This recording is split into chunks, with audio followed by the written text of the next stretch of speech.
Xatolar kundaligi 3-xato. Magiya yo'q narsa. Agarda men magiyani kutib, bir kun kelib men boy bo'lib ketaman. Bir kun kelib hamma narsa o'zgarib ketadi.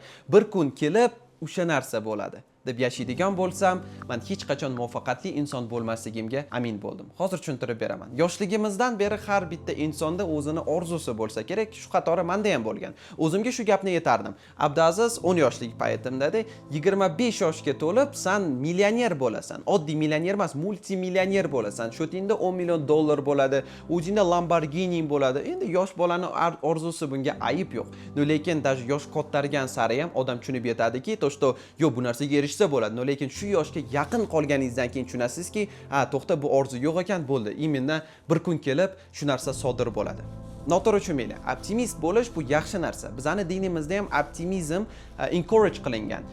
Agarda siz optimist bo'ladigan bo'lsangiz, bu degani siz hamma narsaga yaxshi taraflama qaraysiz, hamma narsa yaxshi bo'ladi, hamma narsa zo'r bo'ladi. Bir kun kelib men boy bo'lib ketaman deb.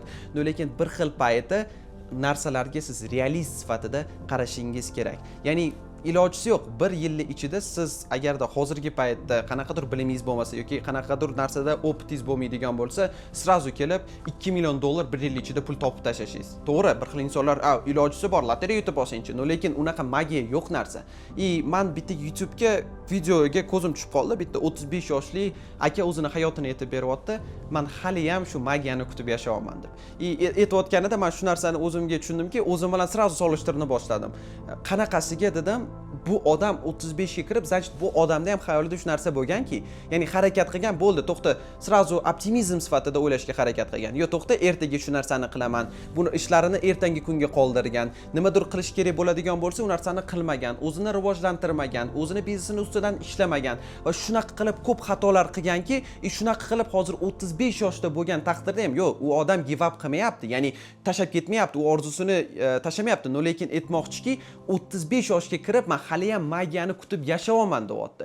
Keyin to'xta dedim, yoshi katta insonlardan shu savolni berishni boshladim. Ya'ni siz shunaqa hayotingizda shu narsalar bo'lganmi, siz ham shu kunni kutganmisiz, shu narsa bo'lib ketadi deb o'ylaganmisiz deb aytsam, da shunaqa qilib odamlar 70 yoshga yoki 80 yoshga kelib qolganini bilmay qoladi. Ya'ni men sizga bu qanaqadir guru yoki da milliarder inson sifatida maslahat bermayapman. Bu imенно o'zimga berayotgan maslahat. To'shto, magiya yo'q narsa. Hamma narsaga harakat qilish kerak.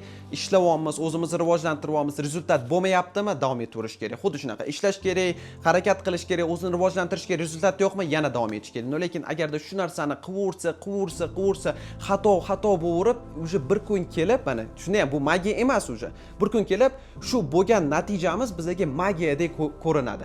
Lekin agarda bitta joyda o'tirib, bo'ldi, men bir kun kelib millioner bo'lib ketaman, bir kun kelib men milliarder bo'lib ketaman, hech qanaqa narsaga harakat qilmasdan siz, men agarda shu kunni yashab, prosta hech narsa qilmaydigan bo'lsak, hech qanaqa hayotimizda rezultat bo'lmaydi. Biz shu narsani tushunishimiz kerak. To'g'ri, internetlarda ko'ryapmiz, Instagramlarda odamlar o'zini hayotini ko'rsatyapti. Oldin kambag'al bo'lganki, ya'ni kambag'al deganda noto'g'ri tushunmanglar, puli bo'lmagan, arzon kiyimda, yirtiq kiyimlarda yurgandan keyin bum, qimmat mashinalar haydab ketyapti. Yo'q, balkim u inson o'zini ustidan ishlagan, harakat qilgan, to'g'ri. Lekin shunaqa insonlar ham bor, shu orqali o'ziga kurs qilib sotadiganlar ham bor. Endi sal xayolim o'ngdan, chapdan kelayotgan bo'lishi mumkin, lekin bu darsimiz nima narsadan iboratki, to'shto biza hozirdan harakat qilishni boshlashimiz kerak. Bugungi qiladigan ishimizni ertangi kunga qoldirishimiz kerak emas. Bu eng katta qilinadigan xatolardan biri. Va agarda biza magiyani kutib yashaydigan bo'lsak, ya'ni magic bo'ladi va hamma narsa butunlay o'zgarib ketadi deb o'ylasak, bu narsaga adashamiz. Shuning uchun do'stlar, bu darsimiz, yana qaytaraman, magiyani kutmaylik, harakatda ko'proq qilaylik va Xudo xohlasa optimist va realist sifatida narsalarga qaraydigan bo'lsak, o'sha hayotga bo'lgan krugozorimiz ham o'zgaradi. Bu narsa bilan sizga motivatsiyangizni olib qo'yishni harakat qilganim yo'q, prosta sizga realist sifatida haqiqatni aytdim.